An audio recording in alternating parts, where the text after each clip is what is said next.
All right, I say we begin.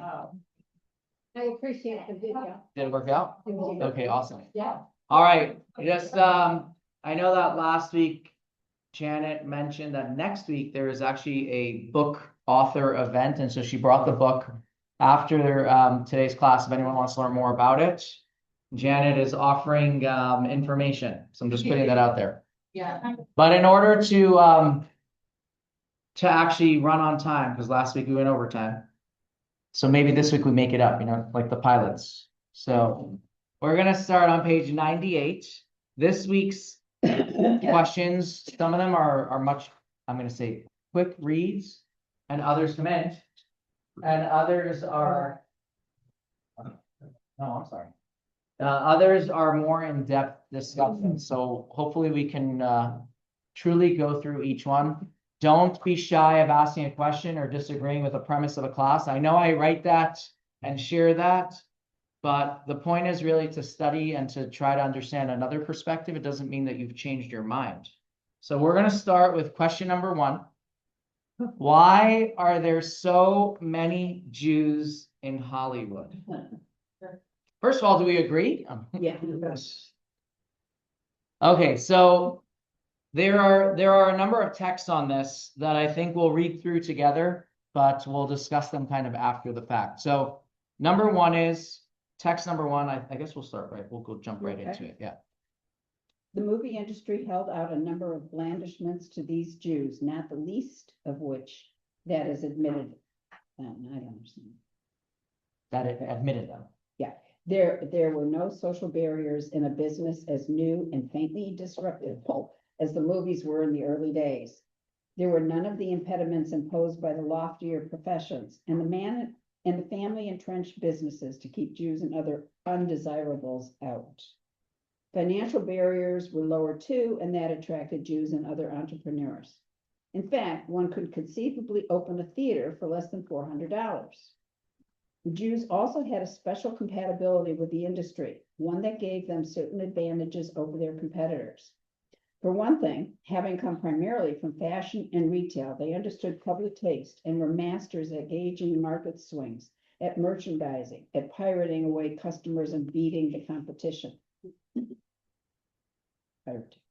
For another, as immigrants themselves, they had a peculiar sensitivity to the dreams and aspirations of other immigrants and working class families, two overlapping groups that made up a significant portion of the early movie-going audience. If the Jews were prescribed from entering the real quarter of gentility and status in America, the movies offered an ingenious option. Within the studios and on the screen, the Jews could simply create a new country, an empire of their own, so to speak, where they would not only be admitted, but would govern as well. It would create its values and myths, its traditions and archetypes. It would be an America where fathers were strong, families stable, people attractive, resilient, resourceful, and decent. This was their America, and its invention may be their most enduring legacy. So anti-Semitism keeps Jews out of many industries. You came here, you wanted to be in finance, you couldn't have a profession. And so therefore, what did they do? There's this gentleman's agreement that is not allowing them into different industries. There's nothing printed that says this. And so they go to the one industry where they were welcome. And then while they're in this industry, which is what we read, they can now create the imaginative world or society that they would love. And so you have an entire world of Hollywood that now has so many Jews, and that's continued. So here are the things. There were no social barriers, just a recap, lower financial barriers. They also knew the trends. This is one of the things, like if you're in fashion, you already know what people like. And Jews were definitely in the schmata business, as we call it. I always used to think it meant they sold rags, but it meant clothing. Yes. And so they really understood it, and then they knew what stories would sell. And so that is one reason why there are so many Jews that did end up in Hollywood.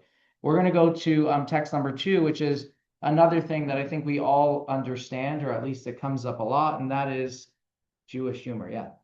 That screen before was a clip from the gentleman's agreement.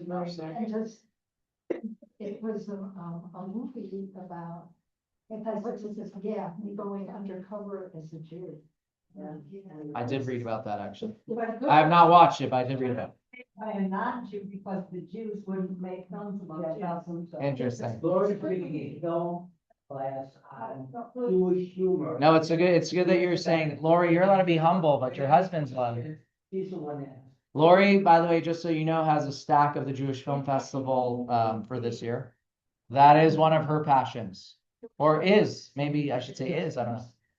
All right, we're going to go into text number 2 about Jewish humor. For those of you, by the way, who were at the Havdalah night out, one of the quotes that I shared before we introduced the comedians who weren't funny was a quote that we're going to use at the end of this class. All right, text number 2 about Jewish humor. Buried in the Pew Research Center, serious findings about Jewish belief and Jewish practice in the United States is one not so serious fact about Jewish humor. According to the Portrait of Jewish Americans study, which was released last week, 42% of American Jews consider having a good sense of humor to be an essential part of what being Jewish means. That places humor a single percentage point behind caring about Israel, and it's far ahead of such other indications of Jewish identity as being part of a Jewish community or observing Jewish law. Sorry.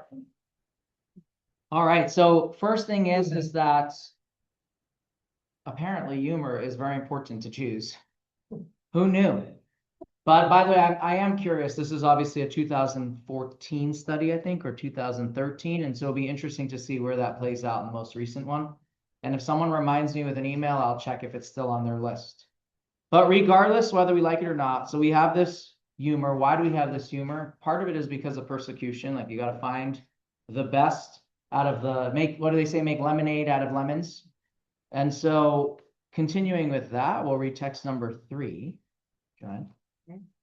Tim Perzerinsky, as somebody once said, tragedy plus time equals comedy.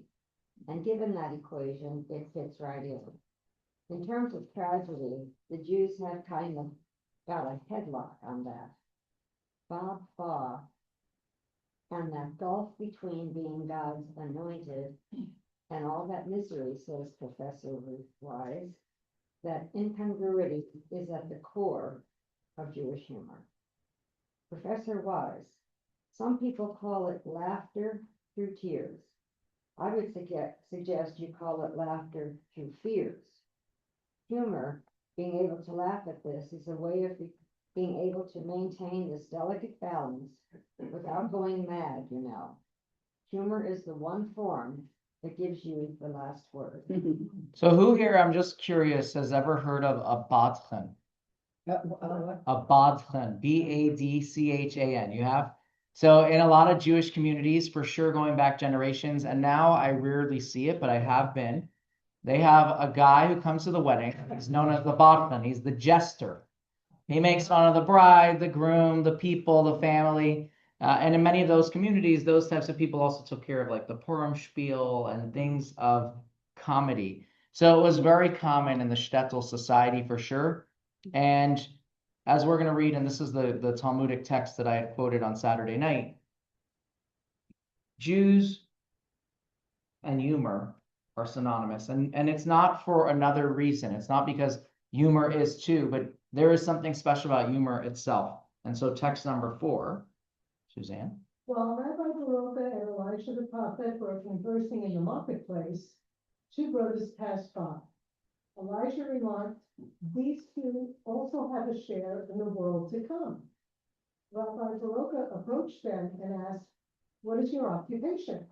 They replied, "We are comedians. We cheer up those who are sad." So the interesting thing is like we talk about Judaism a lot and say serving God with joy. You hear that a lot, but that's not why these people were celebrated or why Elijah said, oh, these are special people. They're going to have a place in the world to come because they help people serve God with joy. That's not the reason. He said, we cheer up people who are sad, simply just for making people happy. It wasn't about serving God with joy. So Judaism has a value in joy. And it's not just about doing a mitzvah with joy. Isn't it that so many of the great comedians are Jewish? I mean, we talk about Jewish humor. I mean, I remember growing up, and over half of the Jewish, the comedians were Jews, and I think it's the reason Right. talking about. Yeah, this emphasis since Talmudic times that we're saying we talked about joy and comedy and that extra cheer. And so maybe that was ingrained in Jewish tradition as it was passed down generation to generation. But what we'll end off with is a text that says, okay, so the fact is Jews and comedy and Jews and joy and Hollywood, we know that's what's happening. So the question that we've answered is why? But maybe the question is for what reason? In Judaism, we always say, okay, what's the purpose? Why, what do we gain from being full of joy? Not why anymore, but for what reason? What is the Jewish, or I'm going to say Torah lesson we can take from that? And so here is a text that brings a little bit more insight into this. What is the potential that we have with this? And so we'll have Sue. Are we going by Sue and Suzanne today? Oh. Today, Okay. We should clearly recognize that our travels to different places are not random. But specifically directed by God. While Shem told of righteous memory, explaining the verse, God established the steps of man to mean that God imparts the desire to a person to travel to a specific place. His intention being that a person should engage in particular divine service, thereby rectifying what this person must rectify. Therefore, when we come to a particular place, we must take this to heart and ask ourselves, why am I here? For what purpose did God bring me here? It is certainly not for now. Well, I know we're using this question for our subject, but this is really something we all have to kind of ask ourselves. Like, why am I here? What brought me to this spot? And obviously in Hollywood, they thought they ended up in Hollywood to earn a living. But maybe God's purpose was, hey, you have a platform. How can you use your platform to give values, to teach the world to be a more spiritual place, that people should grow? And so that's really the question that each of us should ask, not just if we were in the film industry, but in general. Do I use my own platform? We all have a platform, whatever it is, whether it's through friends, whether it's through business, but do we use that platform to truly help and facilitate growth within our own lives and with those that we touch? And so really that's kind of the question on page 103, which is, how can you, and this is not to answer, but just for the thought, how can you leverage your position of influence through employment or otherwise to reinforce faith, goodness, and moral values? And to just use Lori as the example, if you're on the film festival committee and you're choosing movies, and there are a lot of good movies, and you're going to narrow it down to 30, for example, well, what should be in those 30? And I'm not here to, I don't know how that works. I'm just sharing as an example, right? You have a lot of influence. Committees, lots of people. Yes. But you know what I mean? That's how, like, that's the idea. Where do I, now that I'm here, how should I choose? What should guide me? And what can I do with this purpose that God put me in this place? And that's obviously not just for Hollywood, but for everything. Any questions? Okay, so we're going to move on to number 2. Why do we believe that Jews cannot convert out of Judaism? What was that? Well, I'll just share something. One of the things that I think is important to think about this is in our society, you can opt out of everything. I get emails, I can opt out of that. If I want to be really trendy, you can opt out of your gender. If I want to be a little bit older, you can opt out of your race. If you remember Rachel Dolezal, she decided she was black. This is the society where you can test that. Right? That doesn't mean we all agree with this, but this is the society. We don't want to live this way. I can do that. And so why is it that in Jewish law, you're Jewish and you're Jewish until the end? It doesn't make a difference how you live. It doesn't make a difference who. There's nothing you can do to get out of this. Let's put it that way. It gives a lot of guilt and other stuff.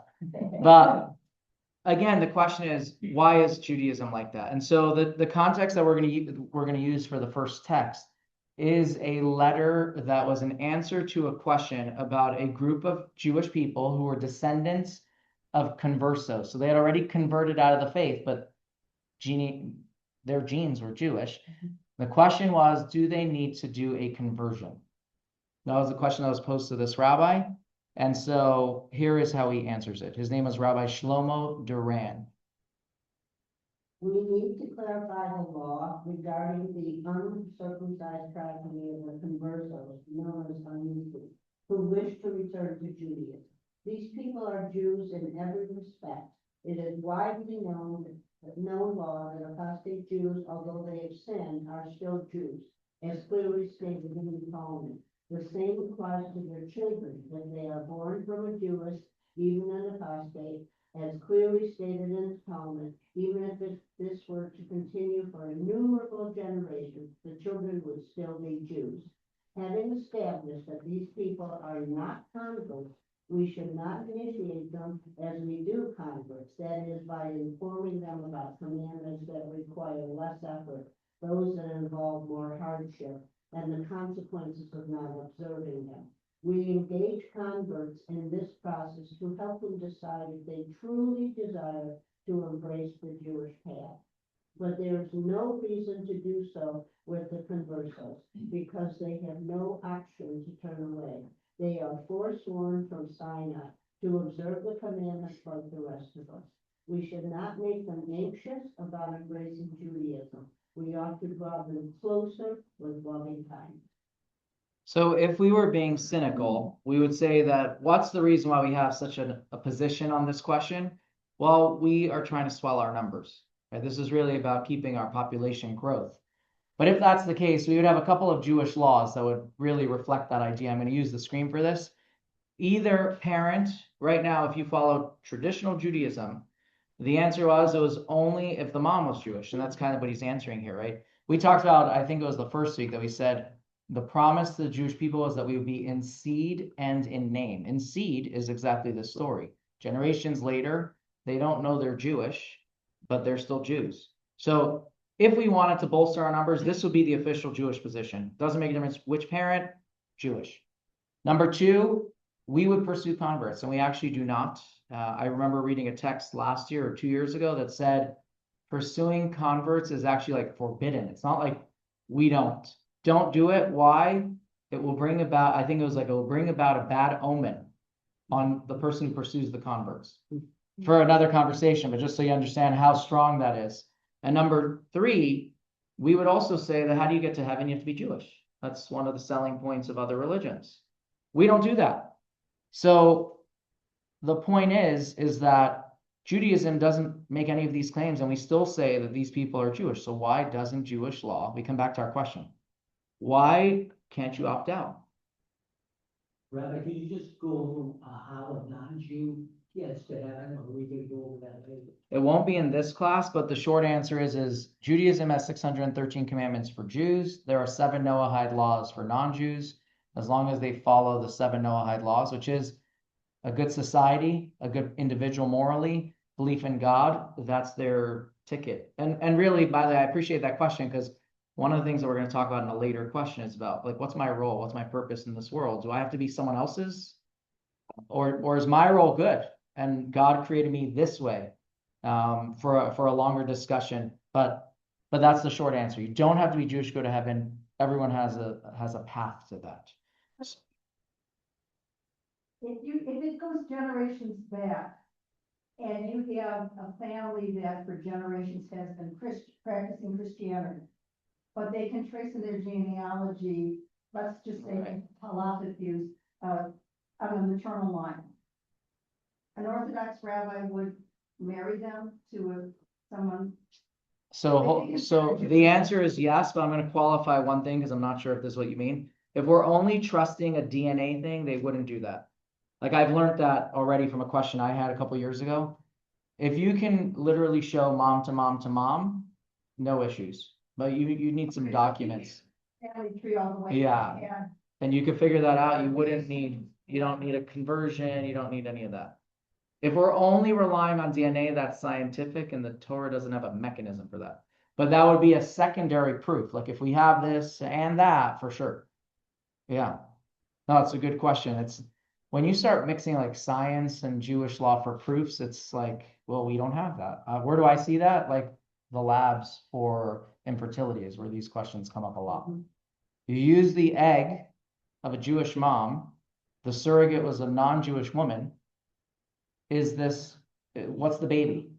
Judaism says whoever birthed the child, they didn't have surrogacy. So there you start applying like the just in case. So we'll convert them just in case, kind of like that. Yeah. It has to be the Torah somewhere that addresses this thing of, you know. Which it doesn't. The Torah has an answer for everything. So I'm wondering, you say we don't have, the Torah doesn't have it. We haven't got. Well, to understand. Okay, I'll take that, but I'm sticking to a different line that says the Torah addresses birth, right? It addresses C-sections. So just to give you an example, my son was born with a C-section. If you're familiar with every firstborn son has what's called a pidyon haben, which is a ceremony where you redeem the child, because really he should serve in the temple. He's a firstborn.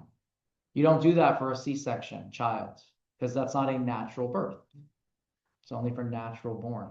So Also, don't do it if there was. a save me money, I'm not miscarriage. complaining. No kidding. You also don't do it if there was a miscarriage before. Correct, because that's not the first child. Yeah. It depends what type of miscarriage, by the way. Just want to put that out there. Say it again. It depends what part of what month the miscarriage happened. Oh, How far? Thank you. So we still have this question, like, why can't you opt out? Like, these people did not need a conversion. So we're going to go into a text by actor Joshua Malina that he talks about his Jewish identity. Page 105, Lori. For me, the statement, I am Jewish, is no different from the statement, I am. This is a really, I don't know when he said it, if he understood how deep his statement was. For most of us, I think when we talk in conversations, until we actually have a conversation like this, we think of Judaism in boxes, rituals, beliefs, culture. So what happens if you have none of that? Are you still Jewish? Like you don't identify, you don't do anything, and the idea is it's really part of our DNA. When I say DNA, I don't mean in the blood. I mean a spiritual DNA. You are or you aren't. It is you. And so you can't opt out of being yourself. And that's why this text has extra meaning when you kind of understand that idea. I am Jewish is no different from the statement I am. You can't not be I am anymore. You can't move away from yourself. And so this is the idea that God made our identity, the Jewish identity, intrinsic in the person. Why? Because God gave a mission specific to each individual when we were born or when we were put on this earth. And so for the Jewish person, this is the role. This is God's identity. I'll take your question in a second. Each person's role, this is the role that God put in you. You can't opt out of it. I know that when we talk about the trending stuff, that brings about another question. Like if somebody says, I identify as another gender, and we know that in Judaism, you're going to have the differences in genders, which we'll talk about today. You're going to ask the same question. So wait, what's that person's obligations now? What does God want from that person? The new gender, the old gender? But if we think about the world as God put me here for a purpose, like we read in that previous text, then in the first question, then how can I undo my calling? This is who I am. This is my purpose. I do know that there was a person that came to one of my classes in a retirement community, and I said, it's just a state of being. Judaism is a state of being. That's the word I use. He didn't like that answer. He's like, what do you mean? Well, I said, it's not culture, it's not race, it's not nationality. You can be a Jew anywhere. Like, you have to understand what we mean by that. And clearly that letter from Rabbi Shlomo Duran is saying the same thing. It's like, they don't know anything about Judaism. It's just in their DNA and their genetics, and they're Jewish. So what does it mean to be a Jew? It's not a belief. So that's why we're using this idea. It is who you are. It's not something you can pull out. So you had a question or something to add? Maybe I'm oversimplifying, but if the religion of your mother determines if you're a Jew, then there's nothing you can do throughout your life to change your mother's religion. It's funny, I never use the word religion, but yeah, if your mother's identity is Jewish, you cannot be another religion. You could go to other churches, you could do a lot of things, Yeah. but that's not who you are. That's what we're saying. Right? You can act not as yourself. We see that in our culture today, and just come back to this again. Yeah, clearly you see I'm saying my bend on that. But the point is, who are you? You can't change that. How you act, you can change. You can change your physical body appearance. You can do a lot of stuff. Those are bandages. Yeah, Andrea, I guess what I'm saying is, no matter what you do, you're or Jewish. what you say, your mother is still Jewish. Right, you're Jewish. Yeah. Some people don't mind that, by the way, Rick. I'm just saying. So then we have a conversation, right? If someone, I know stories like that. We all know stories like that, where someone thinks or isn't sure. Then, first of all, then you could choose. We don't say you can't convert. But what happens if you're Jewish? You thought you were Jewish, you find out you're adopted and you're no longer. And you have a choice then too.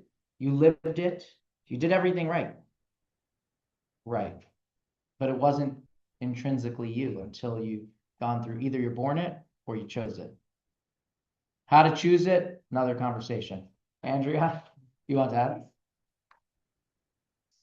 Your soul, you have a Jewish soul, and No, how do I know if you have a Jewish soul?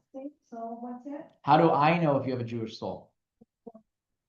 Okay, so we're coming back to I need a physical identification, I kind of thing to point to, right? Because I don't read souls. It does say, and I don't think we're going to read this text in our discussions. It's going to be of like class 5 or something. You can read it.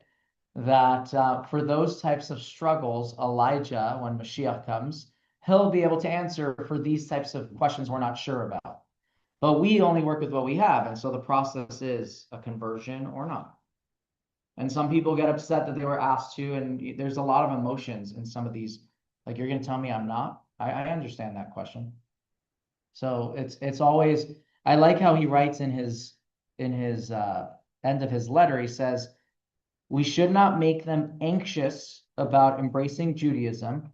We ought to draw them closer with loving kindness. Right? You could scare people when you start asking questions or telling them how much it is and what it entails. I went back to that text number 7, or 6 actually.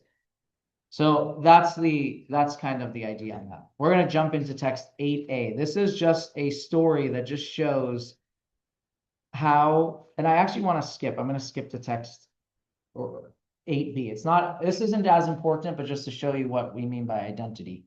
So that's why it's an optional section. We're going to do text B. The short story is this woman is being interviewed, and in the conversation, they talk about, she does not identify Jewishly. If you read that in text 8a, she says, she never had a great Jewish meal. To quote her, it's the only food I don't much like.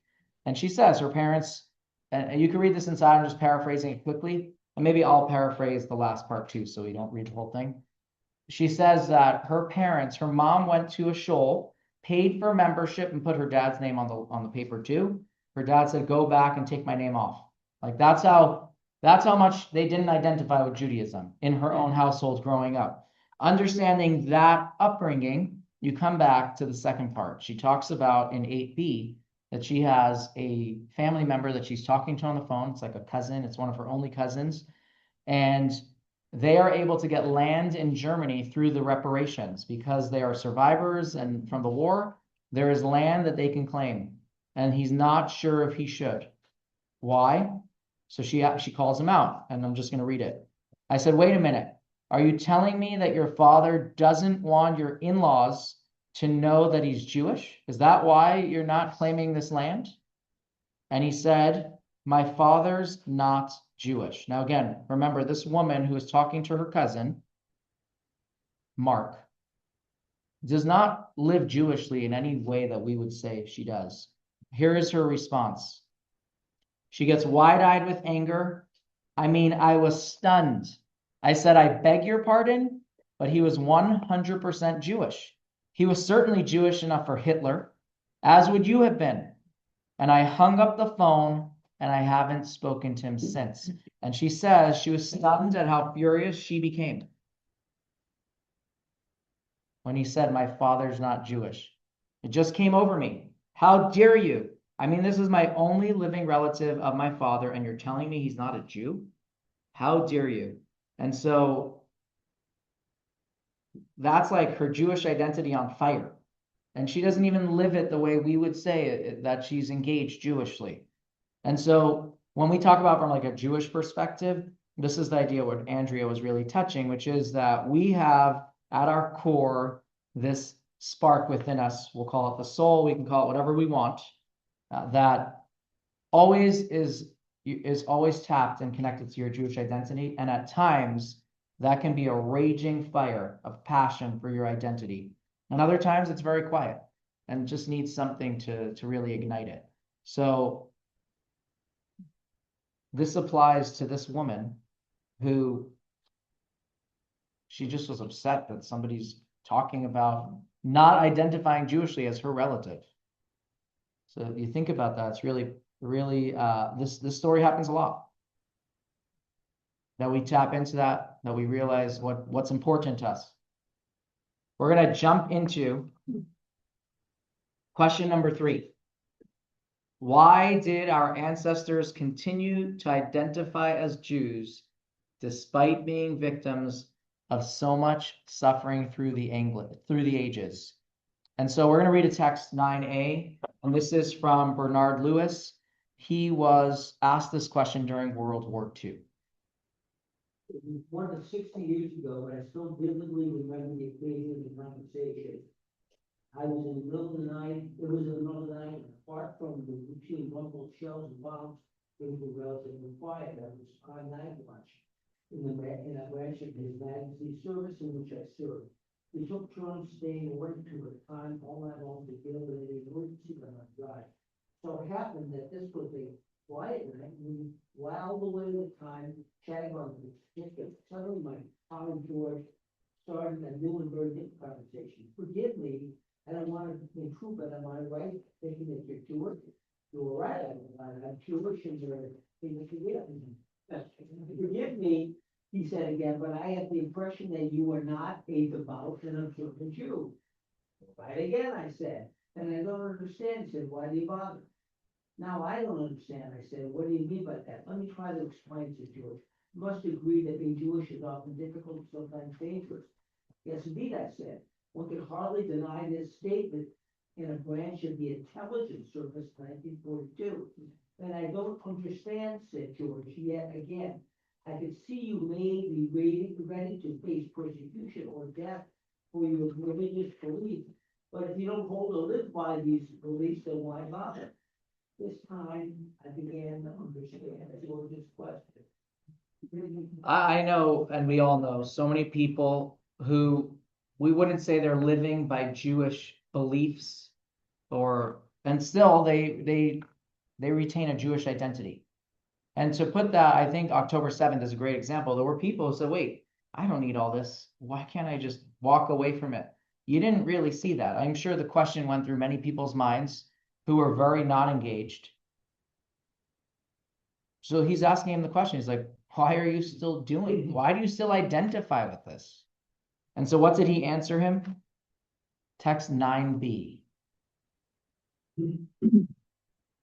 Always been some who indeed did not bother, finding the retention dangerous, difficult, or really burdensome. But for most, even for those whose religious faith is at best tenuous and whose Jewish identity is overshadowed by other, larger identities, denying their Jewish identity would be an act of falsehood, if not to others, then to oneself. So it's just another expression of what we shared in the previous answer, which is that at our core, we have this deep-seated Jewish identity. And regardless of how painful the identity brings many opportunities for persecution, we still connect to this identity. There is a text, not here, but someone who kind of brings this out. It's like all the negatives that we endure because of this, the positive that we maybe won't see or don't see, is obviously that much greater, that we're connected to God. We have a role, a responsibility, a purpose, bless you. And so, bless you. This is maybe the alternative kind of idea of this is like, we know how much we've gone through, but we also know how special this relationship is. And so here's the interesting thing, and then Jesse, when someone wants to convert to Judaism, we warn them about persecution. We do. So because this isn't used, so do you want to go through all this? But for us, that's not what we do. Right? There is a great benefit if the person chooses to be Jewish, but at least we warn them. It's like, hey, you're going to be joining a people that at every turn there's been persecution historically, in the future. Are you sure you want to do this? So when we talk about it to a convert, we say it's a negative. When we talk about it to ourselves, we say, well, there's a tremendous upside within all this persecution. It's who we are, what we gain. So just an interesting kind of 2 points inside. So hold on, Lori. Jesse, you had a question?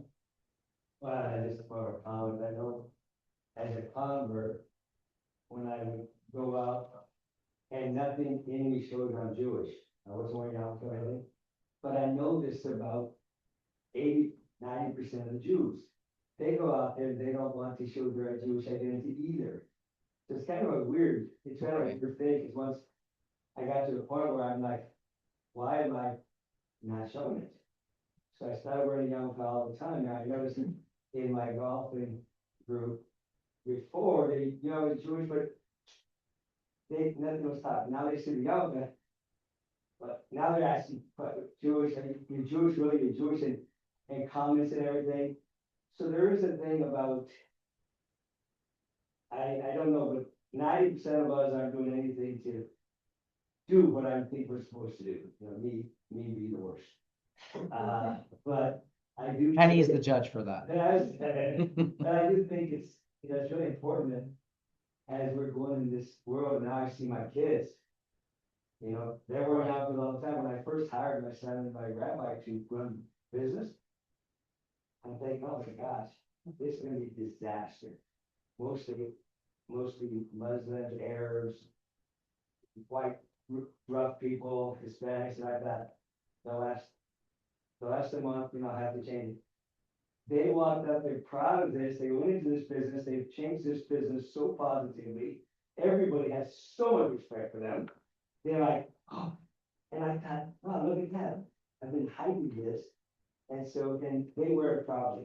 So anyway, I just want to say as Jews. By the way, I appreciate that. And I think the flip side of this whole conversation is like, okay, when you wear it proudly, so, all Jews get scapegoated when that person doesn't do something right. I can use Bernie Madoff as the example, right?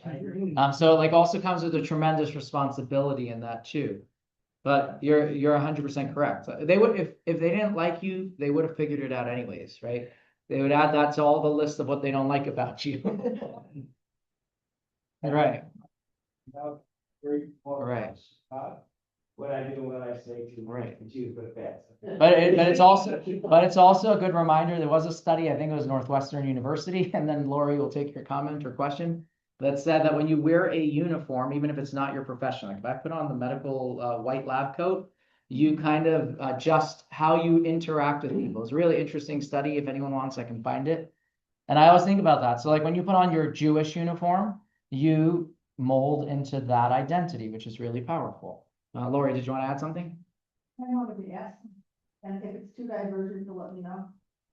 And the persecuted people, what is it about the Jewish character that we're constantly trying to understand and explain in the persecutors? I don't know any other persecuted people that to the extent that we do, that are always looking to understand the persecutor, maybe put it on ourselves that maybe we did something that would be, and saying if it's divergent, don't get into it, but. I'm trying to think if we're doing a text today on that, but if not, if I find this text, I'll send it to you. Short answer though, since it was brought up, and then we won't discuss it further. I think the short answer is when you're persecuted, it hurts. Doesn't make a difference. You want to know why? What can I do to change it? That's nature. If we're being very honest, I think the Philadelphia Convention for the Reform Movement, almost every decision that they made at that convention was because of anti-Semitism. What can we do to reverse this? Well, we don't eat with them. No more kosher. And they went through all these things. They were hoping to fix that. But clearly there's still anti-Semitism. So that wasn't, there is no solution to that. We have to understand why is there anti-Semitism. It might be in one of the questions that come up when we do the extras. So it might be in class 5 or 6. So we could look back at that. All right, number 4. Why does a mourner recite Kaddish? And so we're going to share 2 answers to this. One is going to be about the deceased, and one of them is going to be from the perspective of the survivor. And so here is a text that speaks about the benefits for the deceased. So, Andrea, are we up to you? Establishing and proclaiming God's sovereignty in this world. As the verse states, you are my witnesses, God proclaims. Therefore, the absence of a Jewish person creates a void in which is questioning God's sovereignty in the world. In order to fill this void, others need to intensify their work and proclaim on behalf of themselves as well as the saints. May his name be exalted and hallowed. This is why reciting Kaddish elevates the soul of the deceased, while a person's overall accomplishments are defined by what the person achieved while alive. The complete tally of a person's achievements do not conclude at the moment of death. A complete evaluation of a person's accomplishments must also include all that is accomplished as a result of the person's inspiration and actions. Therefore, when those who remain alive, and especially the person's children and descendants, whose very existence is a credit to their forebears, in good deeds they contribute to the deceased's accomplishments. For although the deceased is no longer active in this world, his or her actions continue to inspire positive deeds and actions. The recitation of Kaddish elevates the soul because God is being exalted in this world due to and in the name of the deceased. So the first thing is we have to understand we have the opportunity to help the soul. And then how does the Kaddish itself do it? That is because there is one less person on this earth, your loved one, who is here to praise God. And so we fill that void. By doing that, it helps the soul of the deceased. That's answer number 1. Now for the other side, how does it benefit the mourner? And so one of the things that we recite at a funeral is a blessing that says that God is the true judge, that we accept and we understand. When I say we, I mean the mourner, that we accept and we understand that God knows a person's purpose, our mission, our time. And so we accept the judgment. We accept that God has taken this person back, that he's fulfilled or she's fulfilled whatever God wanted her to do on this earth. And it's not an accident or an injustice on the part that this person has passed, but on the contrary, God's providence in our lives and in this person's life. And so this is the same message that we take from the opening line of Kaddish. So, Penny. May the great name of God be exalted and sanctified in the world that he created according to his will. So the rest of the Kaddish praises God. And the truth is, this also is praising God. But if you look at the text, we're basically saying that what happens in this world is God's will. And so a large part of anyone who experiences grief is non-acceptance of death. We have the stages of grief, feeling that we've been wronged and injustice. The second aspect of grief is loss. And so Jewish teachings have these traditions that help us in our process of grieving. This specific one is about the non-acceptance, that we understand we lost something, but we also understand, and that hurts, but God knows why what our purpose was, how much time we needed for that. And hopefully it helps somebody move through the non-acceptance, the anger, the gloom, that this mourner can come to some healing and consolation. Now, again, the Kaddish isn't the end all be all to that, but it's part of the process. The way I always like to share is that a number of the traditions that we do at a funeral are really to help the mourner. How? Well, the stages in those days, before someone came out with a book that talked about the stages of grief, everyone knew grief and loss. The question was, how does Judaism look at that? And so it's a mitzvah to mourn. We do talk about loss, but at the same time, there's a process. And at a certain point, we want you at a distant point a year later, 30 days later, 7 days later. These are the different parts of the process. We're jumping into the next question, which is still on this subject. Why do Jews place pebbles on headstones? And why is it not customary to leave flowers at the grave? So these are two Jewish traditions. And the earliest source that we have on this topic is text number 12. So we'll jump right into that. Jesse. Our custom to tear grass from the area of a grave or to place a pebble on the headstone is only to bring honor to the deceased by indicating that people were at the grave. So by the way, I don't know how many of you have heard of the grass custom. I remember, and I still do this, and I never really knew until I studied one of these texts. I would go to the Rebbe's gravesite. I don't see people really putting stones there. People are putting letters. But when you'd leave, I watched even as a kid, like when I was in elementary school, if it was like one of the days that we would go to the gravesite, people would walk away and then pull grass off the ground, throw it over their shoulder. I never really understood it. And so this text is saying it's really for the same reason as why we would put pebbles. It's to show that this grave has been visited, right? Very simple thing. And so when we show that we were there, people know that this person is remembered. It gives a lot of honor to the deceased. And we all know, like when you go to the cemetery, you see a lot of stones on a headstone. Like, wow, this person either has a lot of relatives or a lot of friends. Like that's how I look at it. It's like, this is a loved person. And so we have the custom to place stones. We don't have a custom to place flowers. Finding a reason why we don't do something is always harder than finding a reason why we do something. And so one of the answers that we find is that this is a theme that you find in Jewish texts, that we don't follow the ways of the Gentiles. We don't follow the ways of the nations, is how it's written. And potentially, maybe that was one of the reasons why no flowers, because that's what they do. So we had to do something different to be distinct. But another reason is actually we put a different emphasis. We put an emphasis on the spiritual. Flowers is more on the physical. And so the greatest mitzvah that we can do is not flowers, but spending that money on tzedakah. By the way, I totally understand when somebody says, no, I'm still putting flowers there. I want people to see that this grave was visited. I'm not there to change people's minds, but the idea is it's of endearment, which is why someone's putting it.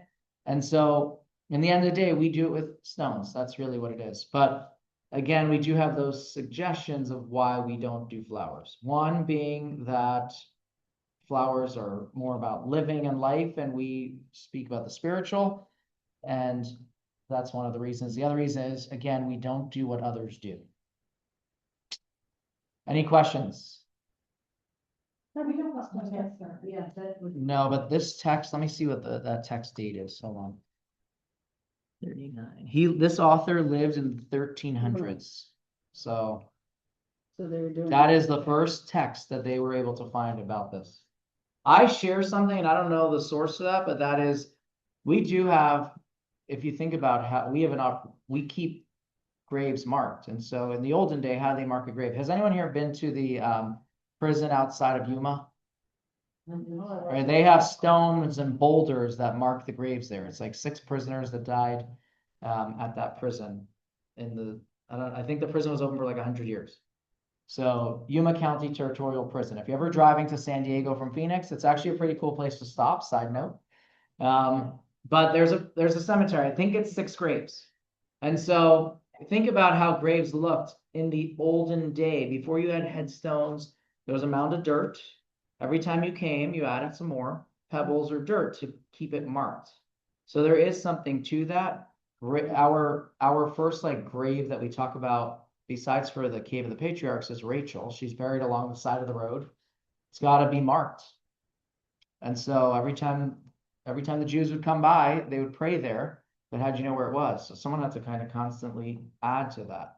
So that's another idea behind that. But again, we're here. This is a more spiritual answer than what I just shared. Practical. It's both, right? It's about love. It's about presence. It's also about acknowledging that it's a sacred space for family and friends to come to. And if you don't mark it, it doesn't exist. Okay, we are going into what I share as very sensitive subjects. What I mean by that is that it's a topic that's very emotional. It's also a topic that people feel in Judaism the unfairness, discrimination. And so I do realize that. I'm sharing that as a preface. Today I had a discussion that was not on this subject at Westminster Village. And at the end, it kind of touched this. And I realized as I was talking to these two women, I asked them, like, do you believe in God? Like, I'm going to give you an answer that's a Jewish perspective, but if you don't believe in God, then what's the Jewish perspective to begin with? And really that means that we have to question for ourselves, when I do something, why am I doing it? Am I doing it because it makes me feel good, a mitzvah? Or am I doing it because God asked me to do this mitzvah? And so that premise is, I think, very important to begin with before we even touch the question. Don't find me flowers, I'm looking at them from far up. Get it to me now. Good advice. Yes. Okay, so on this question, I'm going to read the question, then just a little bit of a preface on how we're going to analyze it. Why does Jewish law exempt women from certain ritual obligations that are obligatory for men? I would tell you that this is the strongest question that, well, I shouldn't say strongest. It's one of the more difficult questions that I get in any setting, not because I don't have a Jewish answer to it, but even if I give an answer, this is the person who asked me wasn't looking for an answer. It hurts. Like I had a discussion here last Tuesday. A guy at the end had a question for me. Every time I would open my mouth, I didn't even get words out. He had a retort. And so I told him, I'm like, I can tell it wasn't about this. I said, I don't know that you actually want an answer. I think it hurts. It's an emotional question. So what am I supposed, like, I'm asking you, where do you want me to start in this discussion? And so the first thing that we have to really, the premise for this question is, we cannot use the system of thought that we use every single day. We live in a society that talks about rights. Every single one of us has a right to do something. It is the frame of reference as a society that it is my right to do just like that person. It is my right. That's how we talk. Blacks have the same rights as whites. Men have the same rights as women, or the flip side of that, obviously. And now if we're going to like really trendy, trans should have the same rights as. And so whatever conversation you talk about, that's the framework. What are their rights? Does Title IX give them their rights? Does Title VIII give them their rights? That's the word. You'll see it everywhere now. Judaism never uses that word. Judaism talks about purpose, obligations. What does God want from me? And so we don't talk about human rights, immigrant rights, animal rights. We do talk about treating animals correctly in Judaism, but we don't talk about as rights. And so we have to really think Jewishly on a question, and that is the most important thing here. So I do know that doesn't mean you're going to walk away with a changed idea. But what I like to say, even in politics or really trending subjects for me, I want to hear the other side. I want to try to understand it, to feel it. That doesn't mean I'm changing my mind, but I gain a better perspective. And for sure, in a discussion, that helps. And so when we talk about here, that's the first thing. The first thing is Judaism talks about obligations. It doesn't talk about rights. So when we analyze this question, we have to kind of think Jewishly to a degree, and then understand the second thing. And that is Judaism believes in differentiation. And that is, it talks about it in three things: olam, shana, nefesh. So now you know I said it in Hebrew, it must be true. But think about this. Judaism talks about differences all the time. Olam, shana, and nefesh are pretty much translated as space, time, and people. When we talk about space, we say, okay, Jerusalem is holier, Israel is holier than the rest of the world. There are differences. When we talk about it in people, you might say that it's referring to a Kohen has one obligation, a Levite has a different obligation, the Israelite has a third obligation. When you talk about it in time, Passover is holy, but the day after is not. Passover is different than Sukkot. We talk about Shabbat, and the day before then, the day after, like the minute after Shabbat's over, it's not a holy time anymore. We act differently. And so, in general, this is important as well, that we understand that Judaism never said everything's equal. So we have to understand that part as well. Again, space, time, and people. And then the last thing that is important, not necessarily as a core part, but just know that this question has been challenged before. So if we go straight into the Torah, there's a very famous rebellion that will come up and it's gonna come up in some time. I was thinking on the Torah reading schedule. There is a man, his name is Korach. He's actually a Levite. And he basically challenges Moses and Aaron. He says, who made you like king? Who decided that you're the guy who's gonna bring the sacrifice? And there are a lot of commentaries on that. Just to do a small little digression. God punishes the rebellion. I want to put that out there. I'm going to share the answer that Moses gives in a second. But there is a beautiful thing about his argument, right? He's saying, hey, I also want to serve God, like Aaron. So he wasn't saying, let's burn down the whole system. He was like, I also want to do that. He had like potentially a noble intention. But what does Moses answer? So I'm just going to share his answer. So here is what he says. Here's his question first. All Jews are holy, and God in their midst. So why do you raise yourselves above the rest of the Jews? That is Korach's complaint to Moses. And Moses answers, God assigned boundaries to his worlds. Are you able to transform morning into evening? That is how possible it is for you to undo his choice of Aaron as the high priest. Different people do different things in God's system.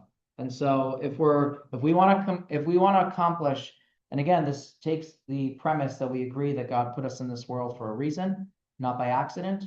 But if we want to accomplish what God wants of this world, then we all work in harmony towards that goal, but we have different roles. And so maybe this is a good analogy. When you have in the army, if the commander says, hey, you two are doing cover fire, you four are running forward. If the other two says, no, I want to do cover fire too, the two people who actually end up running might not get the job done. And so we work in unison, and it's a normal thing in an army setting. We're talking about in life, though. It's like, wait, I want to be that guy, or I want to be that person. And so our society talks about equality all the time, but Judaism emphasizes that the differences are part of the harmony. We work in harmony towards that. Now, so instead of asking like, what is my rights? Our real question is like, what's my role? What's my purpose? What am I meant to be doing? How do I change this world for the better? But again, I do know, and I want to make sure that you know, I understand the question from the other side as well.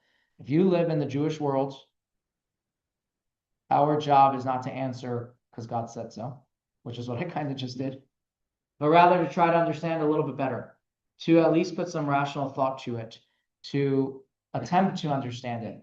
And so that's what we're doing today. So now we're coming back to the question, why does Jewish law exempt women from various ritual obligations that are obligatory for men? So I want to ask a question before we jump into this. How many rituals, if you were going to throw a number, biblical, how many rituals that are biblically obligatory for men are not obligatory for women? Remember, there are 613 commandments, so don't say 614. But if you had to think about it, how many do you think there are actually that there are differences? Any guesses? 610. 610. So women don't have to do 610, men have to do, they only have to do 3? Any thoughts on this?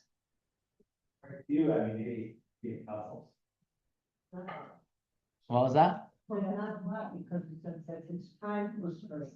Oh, you're jumping ahead.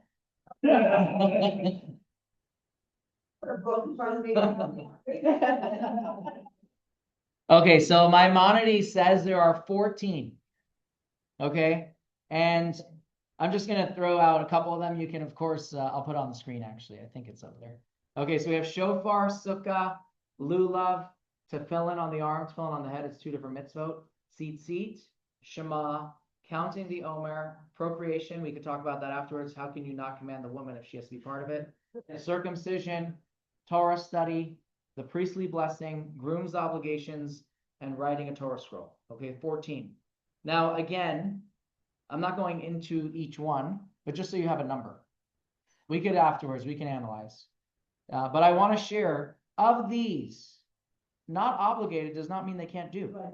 There are 3 of these that it really says a woman should not do. And they are tefillin and tzitzis. But again, that's not the purpose of today's conversation. So there are very few differences. So why does it feel like there are so many more? And we already know the answer. One of the things that we talked about, I think it was in the second class, was about the shul setting. If I think Judaism revolves around the synagogue and not in my home, that is where you see a tremendous disparity in a traditional synagogue. They're not the cantor, they're not the rabbi. They're not getting called up to the Torah. They're sitting separately, as we talked about with the Mechitza conversation. And so if Judaism is identified by a single structure, the shul, it blows your mind, the difference. But if we're being very honest, and we realize that the shul is not your only setting, and it's really not even the important setting of Judaism, we'll have a different conversation. But this is why it feels so different, because we look at the shul, that's where we see the setting of Judaism. But the question is, should this mean that, God forbid, women are less valued in God's eyes? So as Mrs. Nashman already jumped the gun on this, we're attempting to understand it. Remember, there isn't like a line in the Torah that says this is why.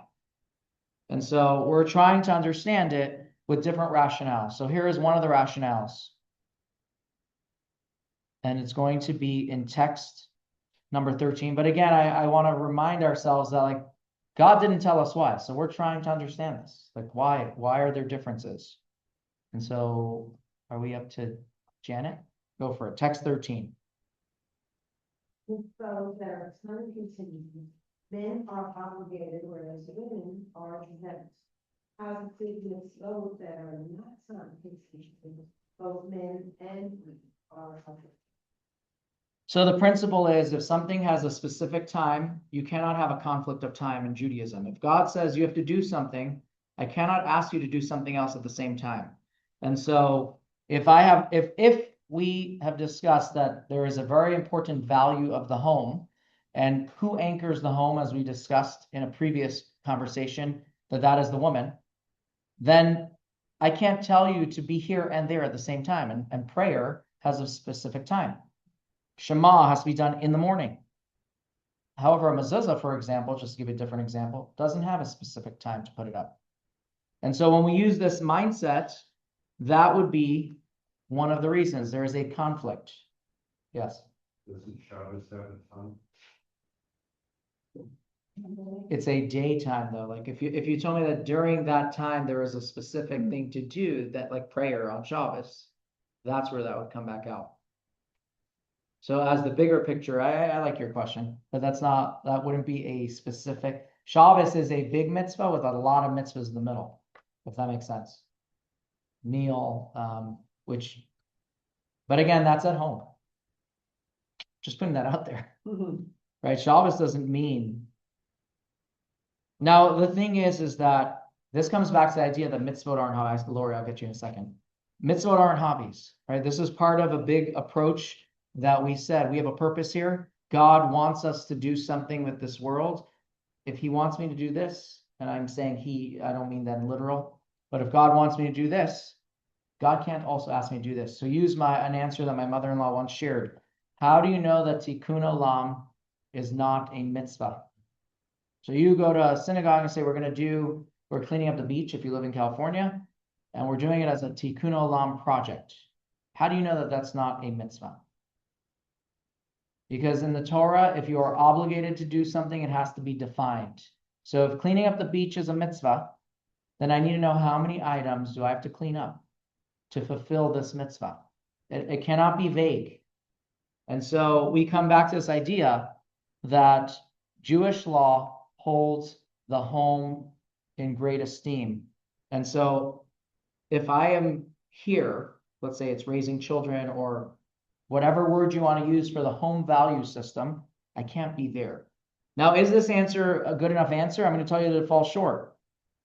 What happens if somebody only has 2 children or doesn't have children? Like, what's my obligation? Why should I not have these? Or after 20 years of raising children, why shouldn't I now be obligated? And so there's two parts to this I want to answer. One is obviously we live in a society where you have 2 children and a dog or 2 children and a cat, but that's not how Judaism put the family system. So I'm leaving that as as short as I can share on that. But the second thing is actually a really powerful text that I loved. So we're not saying that a Jewish woman's identity is children, which is kind of how it could come off. In the Torah, there are 2, I'm going to say, names that they give for woman, or for Chava, the first Jewish woman. First woman, not Jewish, first woman. One of them is Isha, which means person, feminine. And the other one is Chava, which comes from the root word of mother of all life, right? As in like the mom. Now, that would go on maternity. Isha goes on a totally different identity, not revolving around children. And so here is what I saw that I really loved. Jacob gets very upset at his wife, Rachel. What does Rachel say? I'm going to quote it. Give me children. She has no children, if you remember. She's barren. Her sister's having babies galore, and she's not. She gives her maidservant, and she's having children. And then Leah gives her maidservant, and she's having children, and Rachel still hasn't had a child. And she's really upset. And so she tells her husband, give me children, otherwise I am as good as dead. Like she identifies that her identity is children. And Jacob was very upset. Yaakov tells her that she is overlooking the fact that life without children also has a tremendous meaning because she's also an Isha, right? There were 2 identities here. Yes, there is a dual role. On the one hand, there is the family and children, but there's another role. And so don't forget that. And that's why he's upset at her, and he is upset at his wife. They have different reasons, different purposes, and so different things that would result in obligations or exemptions. And so, but again, even with this idea, in the end of the day, it makes perfect sense, according to this answer, that Jewish law would say that a Jewish woman should be exempt from one aspect of Jewish obligations when she has a conflict because she is here. So again, this is just one way to understand this concept. The other answer, which is men are from Mars, women are from Venus. And so it's the same thing in spiritual sense. We are different. We're made differently. And so according to Kabbalah, there is a female, a feminine character, and there is a masculine character.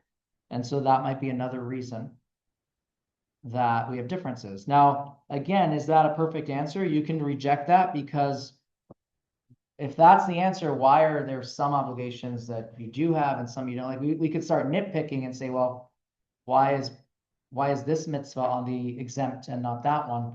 So again, it's just an idea that we don't have the answer, just some ideas of why God has different sets of obligations. I want to change the question just a bit. But the last thing that we'll end with is a very powerful piece, and that is the fact is God placed different obligations on men and different obligations on women. But how do we look at that? If we look at it as inferior,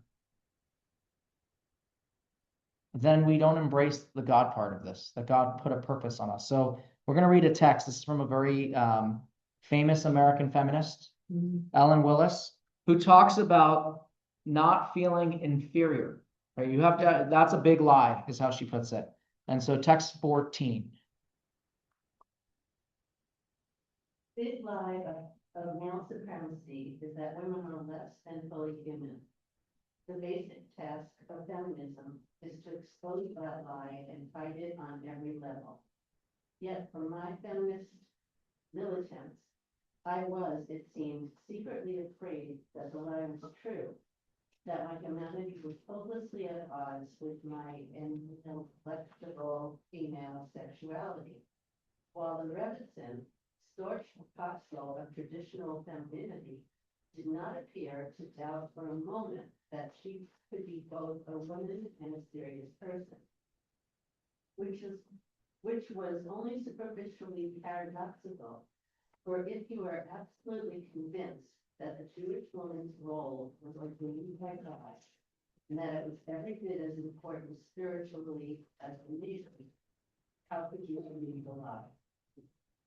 And you know my mother's like sitting on my head. Yes. So maybe she liked that text. But the idea that we're kind of coming back to is that why, maybe we won't know the why.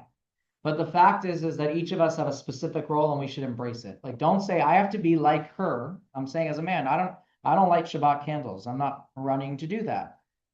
But the same thing should be in the reverse. Like, why do you have to run to do what I do when you can embrace what you have? Now, again, that doesn't take away any of the emotions that are involved in this. But so what I want to just conclude is that for perspective's purpose, this is how we have to approach this question: is don't approach it from the cultural societal way of rights, but understand the Jewish perspective and what is my purpose, and that God did create differences. There are differences between time, place, people. And so when you have that idea in mind, you analyze it slightly differently. All right, now we're moving on to number 8.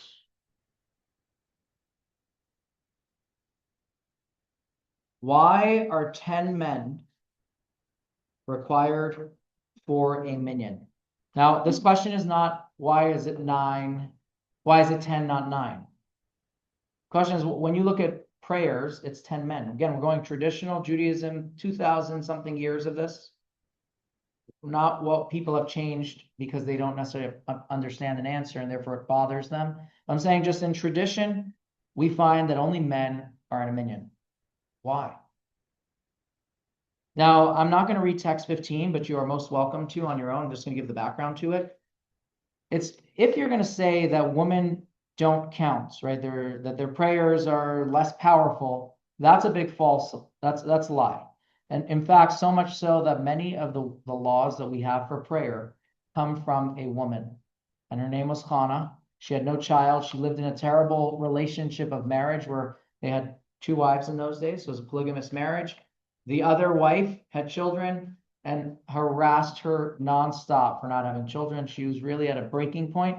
She goes and prays at the tabernacle at that time, the Mishkan, and the high priest sees her praying.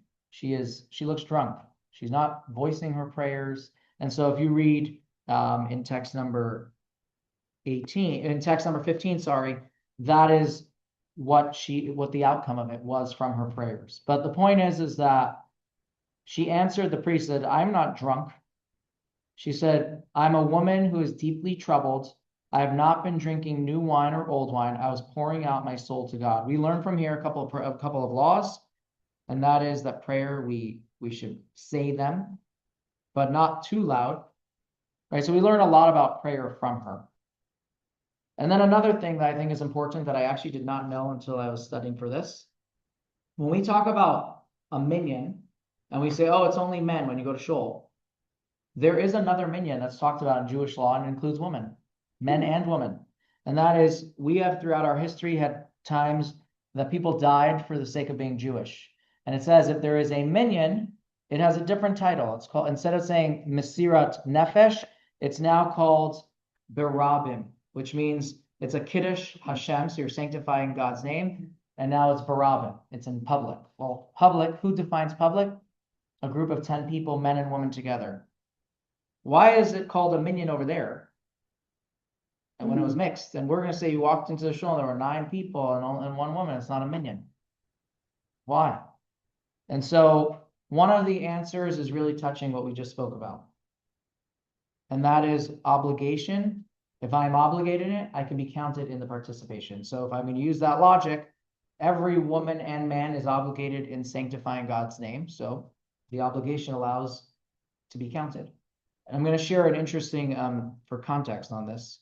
My father, when he lost his father, the funeral was, let's say, at 2 p.m. or 1 p.m. And so he wasn't sure, do you go to shul or not? Because if you're obligated in burying your parent, you are not obligated in prayer. I want to put that out, which means that he didn't pray in the morning because he's not obligated. In fact, he's not supposed to. Like right now, all you have to do is take care of the burial of your parent. And so he asked the rabbi, he's like, well, we really have some downtime. So can I go to shul and say Kaddish? And so the rabbi told him he can go to shul, say Kaddish quietly, meaning he shouldn't be heard, just say it to himself as others were saying Kaddish. But the other thing is he's not counted in the minyan. So if they had 9 people, he would not be the 10th because he was not obligated in prayer. And so the same logic here is that And this is what we're gonna read in the text 16. Brad. But that against it, the more next of kids and the HP buried, not counted in the because he did from the grave. So only counted if you're obligated. So now we come back, wait, are women not obligated in prayer? The answer is they are obligated in prayer. But there are two types of prayers. There is the prayer that each and every single one of us have to pray. And then there is the prayer that is done as the organized prayer, like what you find in the synagogue setting. And so, as we already said, a woman cannot be obligated to be here and there. Just like I, in a different situation, or as an onan, I cannot be obligated to be here and there. So at least you see the standard is across the board. We just apply it to the different situation. And so, or to the different scenario. And so the question now is, wait, so women aren't obligated in communal prayer, therefore they're not counted. But why aren't they obligated in communal prayer?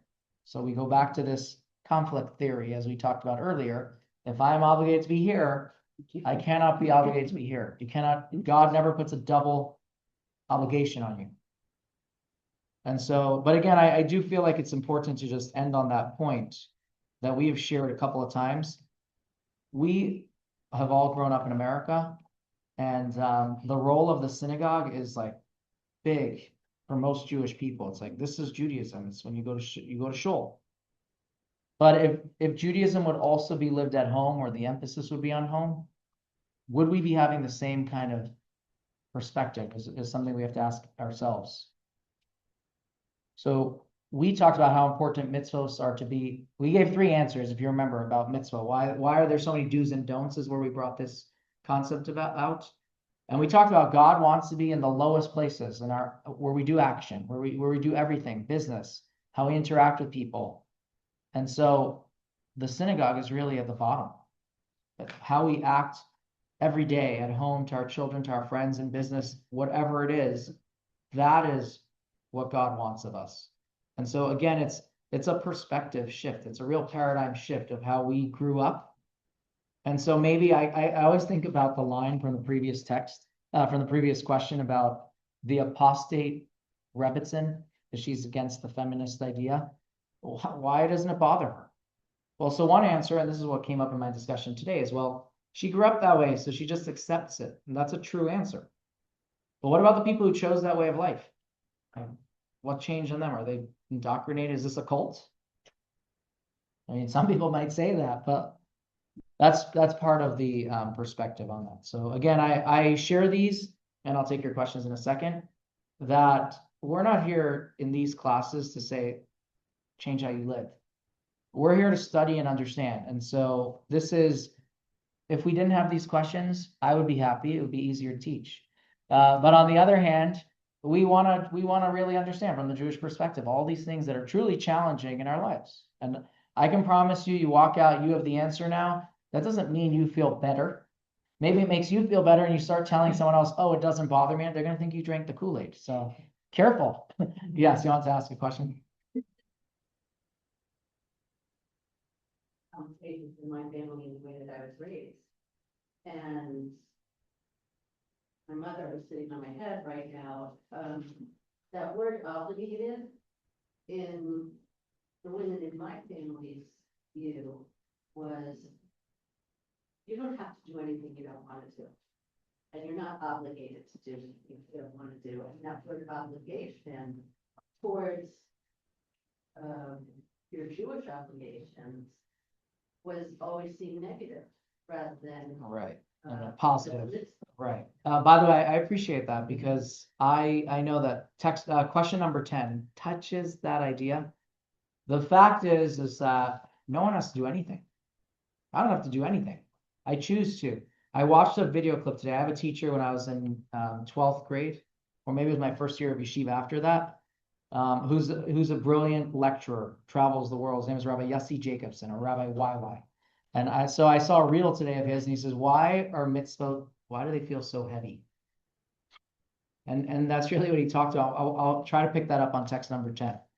But if I look at it as a mitzvah, with all the guilt that comes to it, because my mother said I have to do it, my grandmother said I have to do it, whatever it is, God doesn't want the mitzvah to feel that way either. We shouldn't want to do it for that reason. We should do it because it's an opportunity to connect. The different ways that we will look at it that have so much of a different connotation than this heaviness and annoyance and burden. So we'll come back to that. Text number 10. You had a question, Janet. I feel like I do listens because I volunteer, sometimes for Connie, for the, Right. already, or whatever. And then like for tomorrow, I'm going to this, Joy Bus Diner and doing something. I'm going to. Okay. St. Mary's Food Bank. What's the question? It's Yeah. Acts of kindness is a mitzvah. Gemilut chasadim. There are different types of mitzvah. 100%. It's that. Why does it say that even and then we'll jump into 9. Why does it say that even the greatest sinner is full of mitzvah like the seeds of a pomegranate? Have you ever heard that around Rosh Hashanah time? Because think about how much, even if you're a murderer and you rob for a living, you still have friends and you help those friends. Those are mitzvah, right? They're mutually exclusive. One doesn't offset the other. Rabbi, can I just add to that, I know you were saying about today, but like in, Yafat Lab's book, Pacific Tales of the Holocaust, she goes through her story with a Blues Rabbi Yisrael Spira. On Yom Kippur comes around, and there's a self-hating Jew who's a couple, and he, persecutes the Jews, this type, and talks against them, X, Y, and Z. The Nazis come in with food, steaming food, and he says to all the concentration camp inmates, fresh, eat, which you Right. not to keep up, gorge yourself.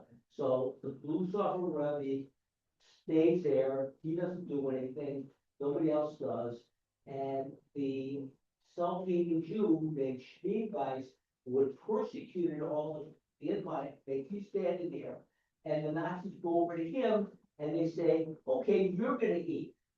And he says the following, today's our holiest day, we don't eat. He says, you don't eat, I'm gonna kill you. And he says again, today's our holiest day, we don't eat. Shoots him, kills him, and the Blues Rabbi, this is the end of the story, says exactly what you just said. For the first time I understood the statement that Jews have as many, good deeds as the seeds of a pomegranate. That's it, John. I will share, and I'm not going to go into the story right now, but there's another story, Temple Times, of like a guy, same thing, worst guy. He gave a tour to the Romans, where to find everything in the temple. But when push came to shove, where they kind of pushed him to do something where like hit him, he changed in a moment and was killed for it. And it says that in that moment he acquired like the world to come, like he stood up for being as a Jew. But I don't want to digress because I know our time. Why doesn't God respond to my requests? Now, unanswered prayers are obviously very crushing, especially when we need something physically, emotionally, and we pray and we don't see an answer. And so Moses has the same story in his life.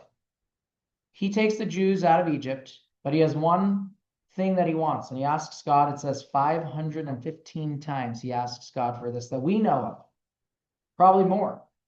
He said, I want to go into the land of Israel. What does God tell him? You're not going to the land of Israel, but you can come to this mountain and look.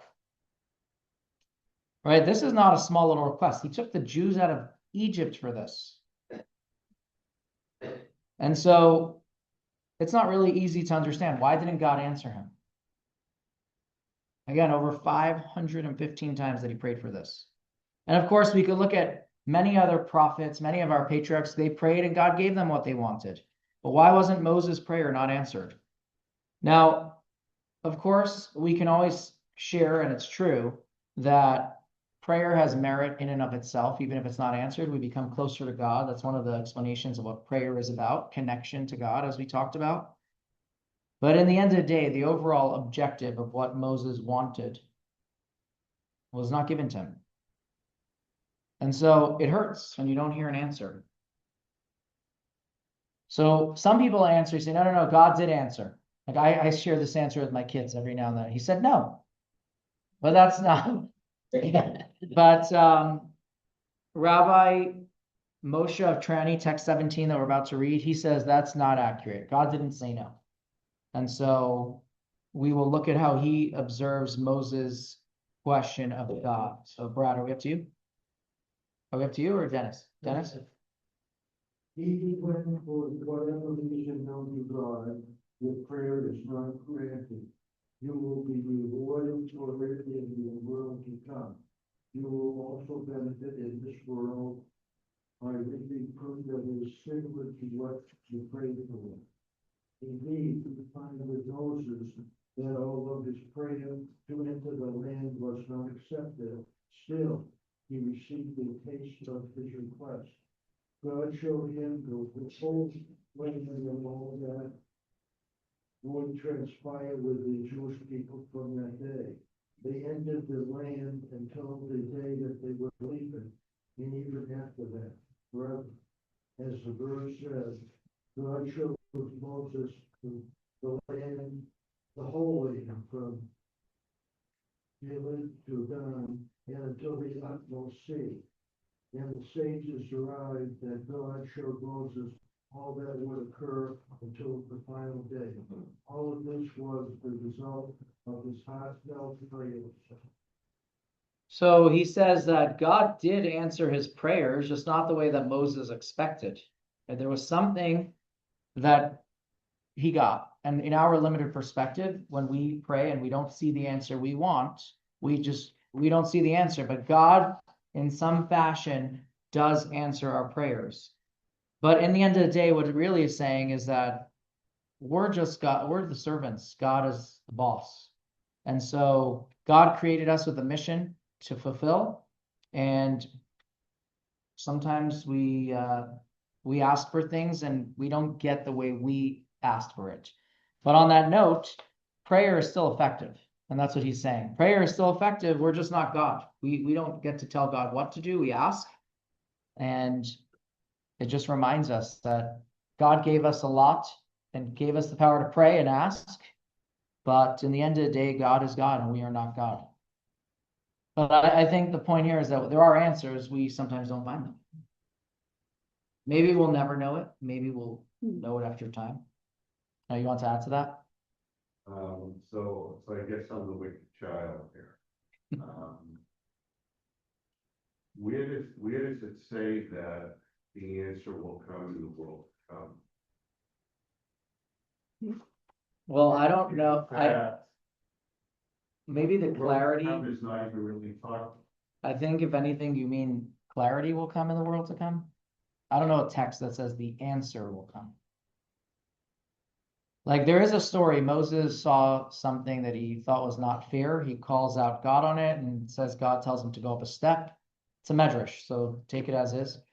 And it's like a movie is playing in front of him. He sees the other side of this whole basically he saw somebody die when he went up a step. He understood why, what this guy had done previously to the other guy. My point is we don't see the full picture as part of that. But again, we also don't know our purpose. So like maybe the answer was, I need you to do this for what you're doing. I'm not God. I don't know why I'm speaking on this. I have the same question as you. We want the answers we want. Of course we do. But the point is in the end of the day, what he's adding in that text specifically is that there is an answer, not the way you intended. That's kind of how you have to look at that. Because of course there's an answer that like we said, I could say God said no. So no, God didn't say no. There's an answer. Moses got an answer. It wasn't what he wanted, but he got an answer. That's kind of all right. And the last question, why does God give us negative, even harmful inclinations? Every single one of us, I speak for myself, I assume everyone else, has struggles, whether it is more clinical in nature or not. We're going to stick to the, let's say, non-clinical. But people go through depressions, they go through downs and ups, guilt, feel bad about themselves. Is God setting us up for failure? Why does he give us feelings and thoughts when he doesn't want us to act on them? And so straight into text 18, here is an answer from the Talmud. So read it. When Moses ascended on high to receive the Torah, ministering angels spoke before the Creator, Master of the universe. What business does a mortal being have among us? He has come to receive the Torah, God answered them. The angel said to God, that secret treasure which has been hidden by you, you want to give to flesh and blood? What is man that you should consider him? O God, how exalted is your name throughout earth. Your glory, the Torah, should remain upon the heavens. Answer them, God said to Moses. Moses said, Master of the universe, the Torah that you have given me, what is written therein? I am the Lord your God who brought you out of the land of Egypt. Turning to the angels, Moses said, did you go down to Egypt? Were you enslaved by Pharaoh? Why then should the Torah be yours? It is also written therein, you shall have no other gods. Do you live among people who engage in idolatry? It is also written there, remember the Sabbath day to keep it holy. Do you perform work from which you need to rest? It is also written therein, you shall not take God's name in vain. Do you engage in business that would require oath-taking? It is also written therein, honor your mother and father. Do you have mothers and fathers? It is also written therein, you shall not murder, you shall not commit adultery, you shall not steal. Is there jealousy among you? Is the evil inclination among you? On hearing this, the angels interested. Okay, so this is a conversation in the Medrash that Moses comes to get the Torah, and the angel said, hey, why are you taking it? It's for us. And so after Moses gives the answer that the whole Torah is about human beings, what were the angels thinking? What was their argument? And so there is an answer that says that the Torah is relevant to the angels, and it's from a Rabbi Menachem Azariah of Fana, who said, I mean, it's not just him, but here's a quote from him, that the entire Torah speaks primarily about supernal matters and secondarily alludes to the physical matter. In other words, even the Torah that we see the stories about honoring your father, your mother, etc., there is a spiritual component that talks to the angels. So if that's the case, then what's Moses' claim? Right, so now we flip it back. And so Torah is about the struggle. That's his answer. He goes through three different things. He talks about externally, first of all, he says the hardships about our surroundings. Were you in Egypt? Did you have slavery? Did you have all the evils of Egypt? Did you confront that? Then he says, what about internally? He says, do you have a father and a mother that you have to actually honor, which comes with its own agenda? Do you have to engage in work, employment to keep yourself alive, which comes with the challenges of being honest in business? That takes a lot of our time. And number three, he says, we internally struggle. We have destructive tendencies internally. Do you have an evil inclination that's going to push you in the wrong direction, that you struggle and all that, and go after pleasures that you shouldn't be touching? You obviously don't have that. Human beings struggle, and you don't. And so this is what God wants, is what he's telling them. And that was good enough for them, which makes us understand that the purpose of the entire creation was for this world. Now, with that, you can understand text 19, which I'll just quickly read, which is a fascinating medrash. It is good. It says that in Genesis. Refers to the human inclination to do good. It is very good, which is also in Genesis. Refers to the human's evil inclination. How could the evil inclination be very good? So one answer is, think about the results that come because we have an evil inclination. It pushes us, and we still overcome it. And so good results come from that. Just to give you an example, though, of what that means, what would be our drive if we didn't have selfish desires? That's one answer. Right? We need the evil inclination to help us in those things. Now we would just be very happy with our lot. But the second thing is a deeper meaning, and that is this specific struggle is exactly what God wants. It's not just that it gives us good results, it drives us to do something, but the struggle is tov ma'od. This is what our whole life is about. God wants us to struggle. That's where you find God. So what is the advice to somebody who does have a lot of, goes through actual depression and things like that? depression because they have bad thoughts, bad temptations. And so if you want, we can just end off on this text 20. Who wants to read that? Charlotte? This will be the final text. If your despondency is not from concern over actual transgressions, but from negative thoughts and negative desires that befall your mind, then on the contrary, you should rejoice in your lot. For although these negative thoughts and desires befall your consciousness, you avert your mind from them, thereby fulfilling your divine commandment. You shall not go astray after your heart and after your eye. In fact, despondency over such thoughts actually stems from deceit. Comes from the fact that you do not know your place, and therefore you feel bad that you are not on the level of Sorry. everybody can read it. Who is not plagued by such thoughts of That's a thought. righteous person, translation. But if you knew your place, then you are very far from the level of, and that you should aspire to be a Vanity. meaning, then indeed this is the character of the Benjamin and their task in life, to subjugate the negative impulse and thought rising from the heart to the mind. So he says, if you remember your calling, that you were here with God's purpose to be on this world, then instead of these impulses making you upset, you'd be encouraged because God put you on this earth to do exactly that and make this a better place. This is where imperfection is, and this is what you can change. I will end off with a tiny little, there's a parable that they share about this, because that's a real big paradigm shift to say the struggle is where you can find the holiness of our purpose. There is a parable that says there was a day that hell burned down from a fire, right? The fires are raging, burned hell. So they bring in architects and builders and they rebuild hell. And now everyone in heaven is like, wait, we're in a 6,000-year-old building. All these guys got the new state-of-the-art facility. We want hell. And so God says, you're right. Whoever is in hell will go to heaven. Whoever is in heaven will go to hell. Because he flipped the whole idea that you thought struggles are a bad thing. He said, no, struggles are where you can find God. This is where you can find your purpose. Overcome it to make this world better. And that's exactly what God wants of you. Again, I'm going to end on this one. If anyone does want to catch a couple questions from class 6, I'll quickly run through those afterwards. But for our intents of the class, it is over. I'll wait a couple minutes before that. Yeah. If anyone did not. Okay, so here we go.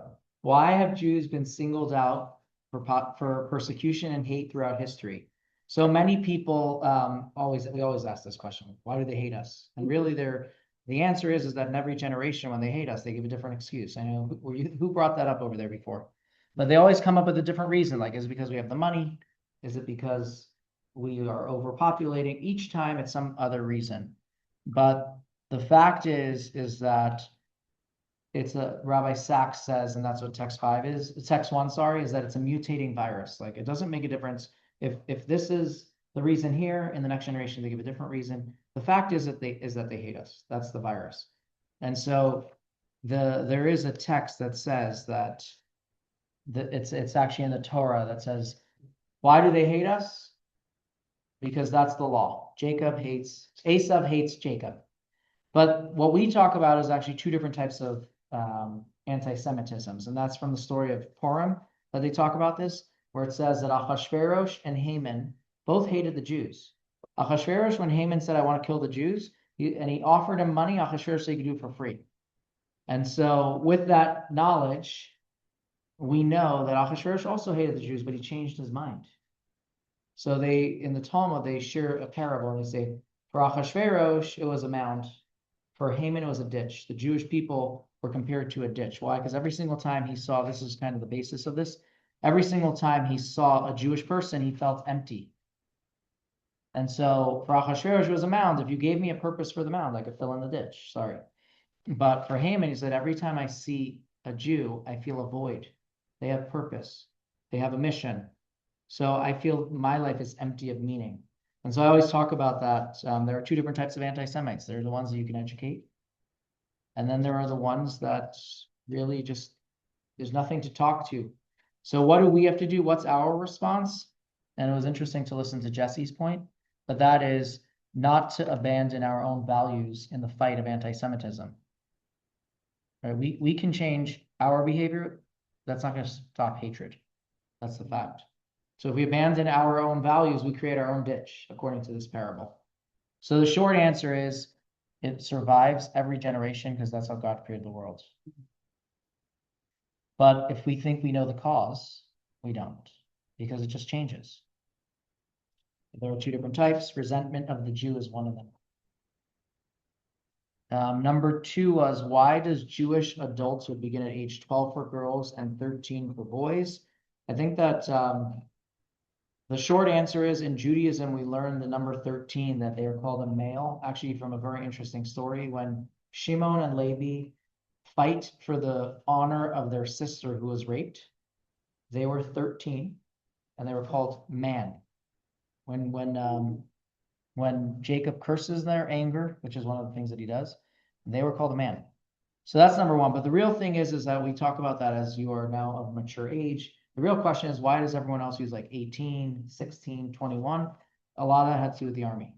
So knighthood, and when you were able to fight. But Judaism says, hey, when are you able to effectually start impacting the world, that we can give you a mission? And so that is at 13. Again, I'm going through this. You can read some of the text afterwards and get some more insight on that. But really, this comes back to when you talk about nations that established countries, it was all about war and the army. So who was joining the army? That's when you became an adult. That's the idea. They had a fixed life. It was all about the military. So Judaism was about, when are you old enough to observe the Torah, to appreciate the mitzvot, to appreciate that relationship? Because we are defined as a nation by these commandments, right? It says, take them out of Egypt to serve God at the mountain. That was what we became a people for. But we talked about the human being. There's also a soul maturity, that the godly soul, it says, enters at the age of 13. Now, obviously, so why are women at the age of 12? Because the fact is they mature earlier. That's the reasoning.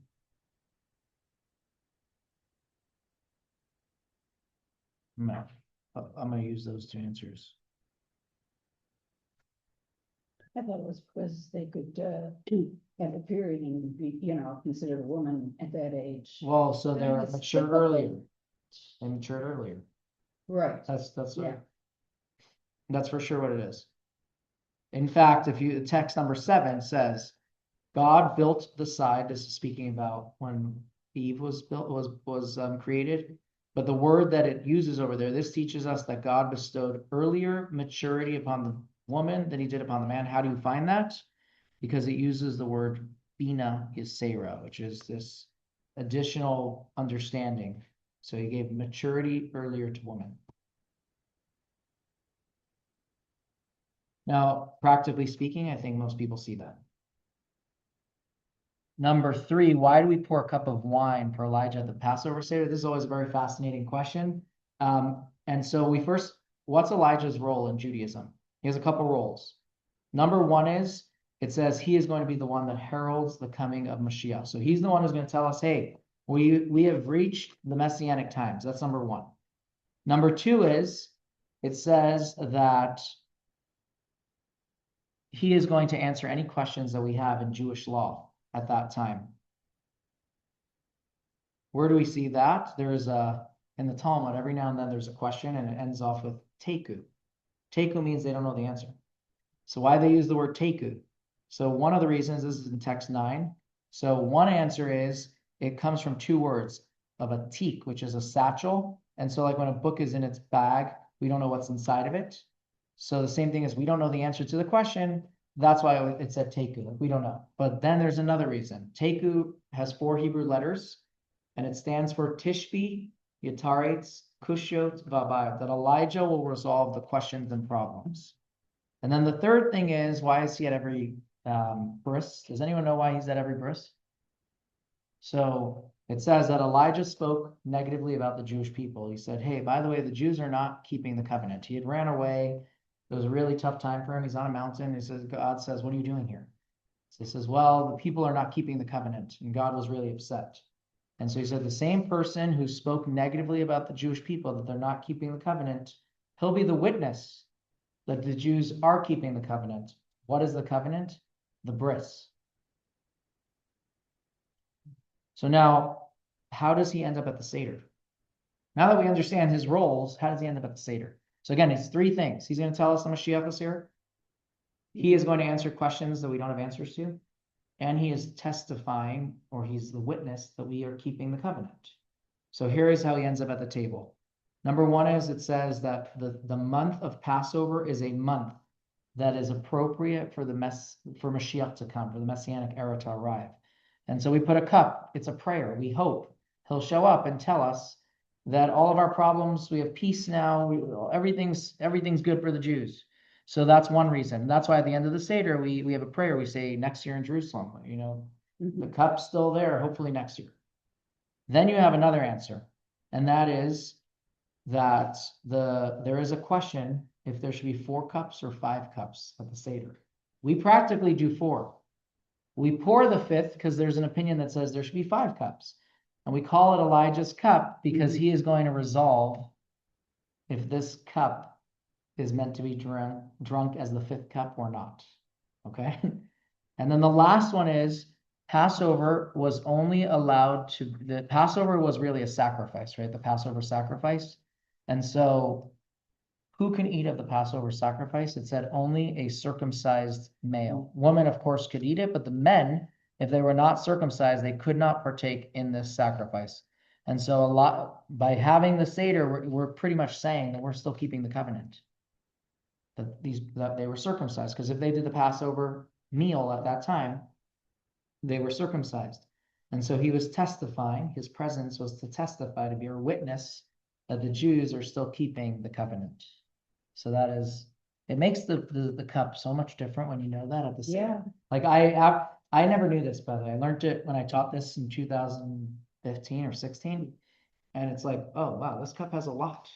Like it means so much more than just like we put Elijah's cup. Like to God forbid use this as the example, but it's like the Jewish Santa Claus. Like, what are you talking about? No, there's a lot to this.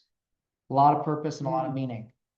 Okay, now the last thing is, why is it not forbidden to submit petitions of prayer to a righteous person? Isn't it true that Judaism forbids using intermediaries to access God? Now, throughout history, Jewish people have gone to the graves of the righteous to pray. For sure, you see that like in the more modern Hasidic world, they go to the prayers at the gravesite of the Rebbe. But why? Like, shouldn't you just pray to God? Why are you praying to an intermediary? And so the first answer is that we're actually asking them to pray on our behalf. We're not praying to them. So that's number one. And so you find this in a text. This is from, what year was this author? I don't have it, but text number 14, he says exactly this, that throughout the Torah and the prophets, we found the Jews petition the prophets to pray for them. Does it say? Oh, yeah, 1505. Yeah. For me, it's on the next page. And he gives examples of that. And so, in general, the first thing is this is a long-standing Jewish tradition. And then another thing is that the question is like, wait, but don't we have our own direct connection to God? Like, why do I need him to pray for me? Maybe it's offensive to God. It's like you're asking someone else to pray for you. And so there's a beautiful teaching that says that when you're in God's presence, you can be awestruck. You can lose your words. And so we ask somebody else to pray for us. It's like, I don't know how to say it. I'm like awestruck of God's presence. So that's one answer that's shared as well. But in general, we also, if you look at our prayers, we actually ask the angels to carry our prayers up. So there's another answer as well. And then the last answer that the Chassam Sofer shares is that in general, we are looked at as the Jewish people as a body, and a body has multiple parts. And so you go to the head, the leaders of your generation, the rabbis, those spiritual leaders, were kind of like the head whose job it was to take care of the body. And so with that idea, the righteous person is praying to ease the pain for whatever part of the human body, the Jewish body. And so again, these are just different approaches that Judaism has had for that. We'll do the last 3 next week, God willing.